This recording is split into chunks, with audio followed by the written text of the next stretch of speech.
Hi friends, welcome to our channel land numbers. Bigg Boss season 8లో రెండో వారం నామినేషన్లు వాడివేడిగా సాగాయి. అయితే ఈ వారం నామినేషన్లలో తన దత్తపుత్రిక యష్మికి మరోసారి బంపర్ ఆఫర్ ఇచ్చాడు బిగ్ బాస్.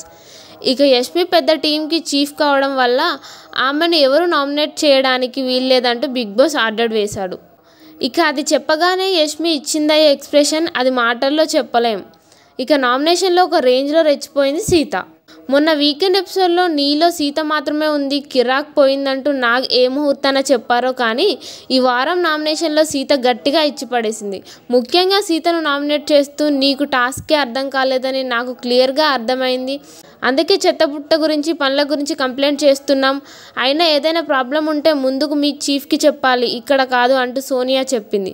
దీనికి అదిరిపోయే రిప్లై ఇచ్చింది సీత.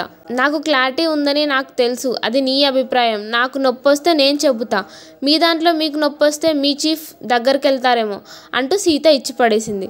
దీనికి ఆన్సర్ చేయకుండా మీ గ్రూప్ అంతా ఫెయిల్ అయ్యారు, అయినా నువ్వెందుకు ఎక్కువ చేస్తున్నావు, క్లారిటీ నాకుంది అనగానే బొక్కలో క్లారిటీ అంటూ సీత ఫైర్ అయ్యింది. దీనికి ఎక్కువ మాట్లాడొద్దు సీత, పిచ్చి పిచ్చి మాటలు మాట్లాడకు అంటూ సోనియా వాయిస్ రేస్ చేసింది. దీంతో సోనియా నువ్వు బొక్క అని నేను అన్నానా, లేదు కదా, నీ రాజ్యంలో నీ రాజు తప్పైనా మీరు వంగుతారేమో కానీ నేను మాట్లాడతా, నా ఇష్టం నేను మాట్లాడతా అంటూ మరోసారి ఇచ్చి పడేసింది సీత. ఇలాంటి మరిన్ని లేటెస్ట్ బిగ్ బాస్ న్యూస్ కోసం మా ఛానల్ని సబ్స్క్రైబ్ చేసుకోండి. Thank you for watching.